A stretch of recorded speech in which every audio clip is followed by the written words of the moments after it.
Régis Bougazra, bonjour. Bonjour. Alors on parle du mondial de l'improvisation aujourd'hui, donc je n'ai rien préparé pour voir si c'est facile. C'est quoi la principale qualité d'un improvisateur ?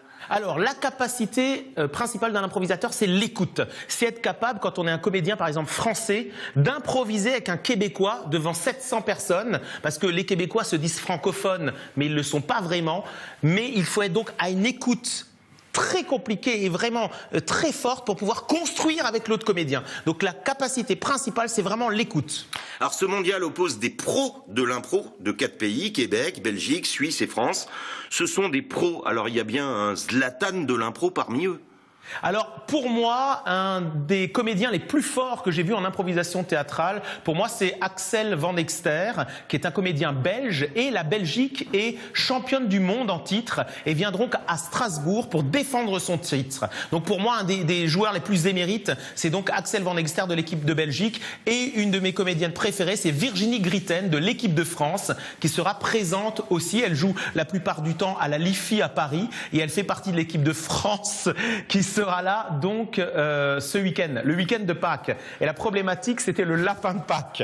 Oui, alors il faut rester très stoïque aussi. Oui, c'est le public qui arbitre. Alors il doit aussi y avoir des paris truqués sur les résultats des matchs d'impro, non? Alors c'est vrai que c'est vous, public, qui allez venir au spectacle, qui allez donner les thèmes de chaque improvisation. Et c'est vous aussi qui voterez après chaque improvisation pour le Québec ou pour la France, et bien sûr, il y aura des points et un grand vainqueur de ce championnat du monde. Et on a dû faire des compromissions avec le lapin de Pâques, puisque le mondial a lieu à chaque fois à Pâques, et donc on a été très gentil avec lui, et il se permet des choses un peu pour qu'on puisse être en bon terme avec le lapin de Pâques. Voilà, alors, quelle sera la tactique de l'équipe de France? C'est le catenaccio ou l'attaque à outrance? Alors la France est vraiment une équipe qui a beaucoup de détermination et qui attaque. C'est une équipe qui est capable de chanter, de rimer, et donc c'est une équipe qui jouera bien sûr sur l'offensive. Alors pour tacler les Québécois par derrière, est-ce qu'on peut leur proposer une impro sur vadrouiller? Il paraît que chez eux ça signifie passer la serpillière et ça pourrait les déstabiliser.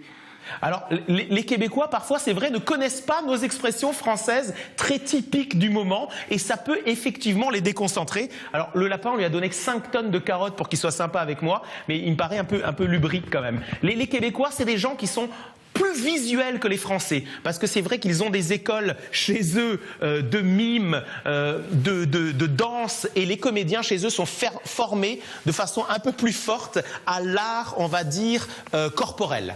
Alors, il faut vraiment lancer un appel aux Strasbourgeois, puisque ça se passe à Strasbourg, laissez ce lapin tranquille, pour qu'ils viennent soutenir l'équipe de France. On est chauvin quand même un peu.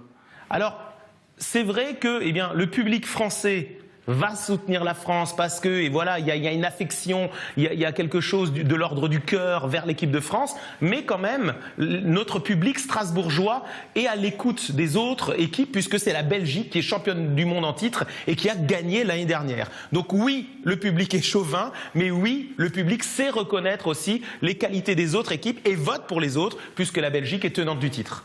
Régis Bougazra et le lapin, merci. Il me fait peur, votre plateau, hein, c'est très animé. Au revoir.